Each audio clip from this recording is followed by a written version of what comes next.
Section 6.2 Key Takeaways from Positive Predictive Value Modeling. The autosomal dominant clinical PPV curves for the single gene, 20 gene, and 100 gene simulated test scenarios are shown in Figure 4c. The contributing effects of the analytical and classification sensitivities and specificities are illustrated in Figure 4a and 4b respectively. And Figure 4c shows the combined model, including estimates that represent the PPVs from high, medium, and low stringency laboratories. Three key considerations for germline NGS sequencing tests emerge. Section 6.2.1 Stringent variant classification is critical to minimize false positives. In comparing Figure 4a with Figure 4b, we see that the most significant contributor to false positive test results is imperfect variant classification specificity, as compared with analytical sensitivity and specificity, or classification sensitivity. Therefore, the common practice of judging NGS test performance only on analytical test characteristics and gene selection is dangerously incomplete. Minor imperfections in variant classification specificity produce drastically more false positive test reports than typical imperfection ranges in analytical performance. While not shown, large decreases in variant classification sensitivity increase false negative reports. However, as described above, current variant classification methodologies bias towards positives rather than negatives.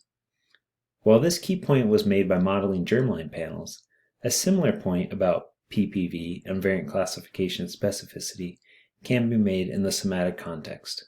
We hope that future updates in both germline and somatic variant classification guidelines will assist in increasing test PPV.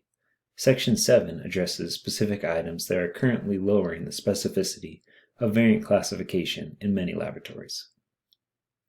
Section 6.2.2 Positive predictive value drops significantly when clinical tests are used to screen the general population.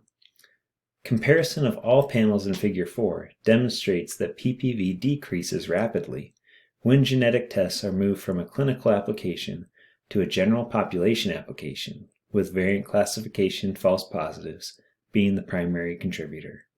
When the prevalence of a genetic disorder in a testing population is lower than a test false positive rate, more false positives than true positive results will occur. In diagnostics, this is known as the false positive paradox, and it is often counterintuitive to clinicians who are accustomed to using genetic tests in a clinical setting, where the testing population is significantly enriched for the expected genetic disorder. In our model, the false positive paradox threshold is readily crossed in both the 20 gene and 100 gene panel scenarios, as the genetic disorder prevalence begins to approach the modeled population prevalence of 1%. Stakeholders must consider the inevitable drop in PPV when considering implementation of a diagnostic test as general population screening tools. Similarly, policymakers who are decreasing a priori risk requirements for genetic testing candidates must carefully weigh the consequences of the resulting decrease in testing PPV. To adapt, laboratories can increase their variant classification specificity to account for the lower risk population and reevaluate previous classifications in their database with higher stringency. Section 6.2.3 Larger gene panels increase risk for false positive reports. Comparing the three panels in Figure 4c reveals that increasing gene panel sizes amplifies the ratio of patients receiving false positive results to patients receiving true positive results, primarily due to imperfect variant classification.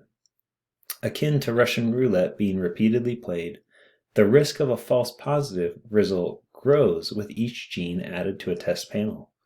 Celebrated increases in the diagnostic yield of many newer supersized sequencing tests may be due in part to false positive variant classifications. Therefore, a careful risk-benefit analysis must be considered when increasing the size of gene panels or moving to whole exome or whole genome tests for patients. Test developers and test users must determine whether the gain in test sensitivity from adding genes is worth the risk of increasing the frequency of false positive results. The right balance and choice of genes on a panel will greatly depend on the downstream clinical implication of false negatives and false positives for each candidate gene. Also, consideration should be given to the availability and accuracy of orthogonal tests that could be used to verify the findings of a gene panel.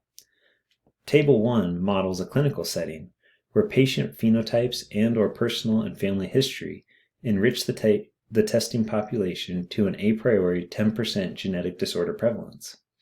The table includes 2 rows that give the average number of patients tested for each true positive or false positive result obtained.